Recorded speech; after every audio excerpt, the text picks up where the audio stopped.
ABTA Balurghat মহকুমা কমিটির পক্ষ থেকে সাংস্কৃতিকমূলক প্রতিযোগিতা অনুষ্ঠিত হল রবিবার বালুরঘাট শহরের নদীপাড় এনসি বালিকা বিদ্যালয়ে। 29টি বিভাগে প্রায় 150 জন ছাত্রছাত্রী অংশগ্রহণ করে। সংগঠনের পক্ষ থেকে জানা যায়, প্রতি বছরই সাংস্কৃতিকমূলক প্রতিযোগিতা করা হয়। সাংস্কৃতিক প্রতিযোগিতায় অংশগ্রহণ করতে পেরে খুশি ছাত্রছাত্রীরা।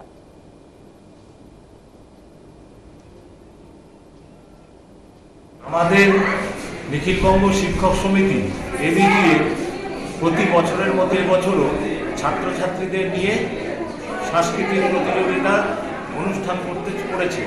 তো আমাদের এই অনুষ্ঠানটা প্রথমে বিদ্যালয়ের ইউনিট স্তরে হয়, তারপরে সেটা আঞ্চলিক স্তরে হয়, তারপরে সেটা মহকুমা স্তরে হয়, মহকুমা স্তরের পরে সেটা জেলা স্তরে হয়, জেলা স্তরের পরে সেটা রাজ্য স্তরে হয়।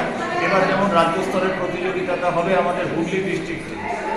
তো আমাদের আজকে এখানে যে অনুষ্ঠানটা হচ্ছে সেটা হচ্ছে আমাদের মহকুমা পর্যায়ে, অর্থাৎ বালুরঘাট মহকুমা শাখার অধীনস্থ যে অঞ্চলগুলো আছে সেই আঞ্চলিক শাখাগুলোকে নিয়ে আজকে আমাদের এই সাংস্কৃতিক প্রতিযোগিতাটা এখানে অনুষ্ঠিত হচ্ছে। এবিটিএ অর্থাৎ নিখিলবঙ্গ শিক্ষক সমিতি সঞ্চালিত মহকুমা পর্যায়ে একটি অনুষ্ঠান সংগঠিত হচ্ছে। তো সেখানে আমরা সকলে এসেছি সেই অনুষ্ঠানে পার্টিসিপেট করার জন্য। আমার পার্টিসিপেটের বিষয় হলো প্রবন্ধ। এই অনুষ্ঠানের মধ্য দিয়ে আমাদের সকলের প্রতিভা প্রকাশিত হয়।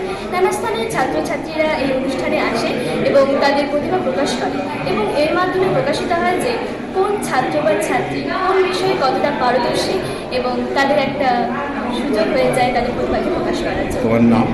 আমার নাম নন্দিতা ওরাও। আমি বাদামাই লক্ষ্মীপ্রতাপ উচ্চ বিদ্যালয়ের 9ম শ্রেণীর ছাত্রী। তুমি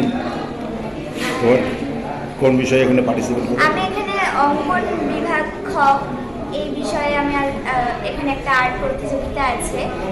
আমি এখানে মহকুমা পর্যায়ে এখানে পার্টিসিপেট করার জন্য এসেছি। আমাদের এর আগে আঞ্চলিক শাখার যেই অনুষ্ঠানটি হয়ে গেছে সেখান থেকে প্রত্যেক যারা প্রথম হয় তারাই শুধু এখানে আসে। এরপরে আমাদের ডিস্ট্রিক্ট লেভেল প্রতিযোগিতাটা হয় এবং তারপরে রাজ্য হয়। এবং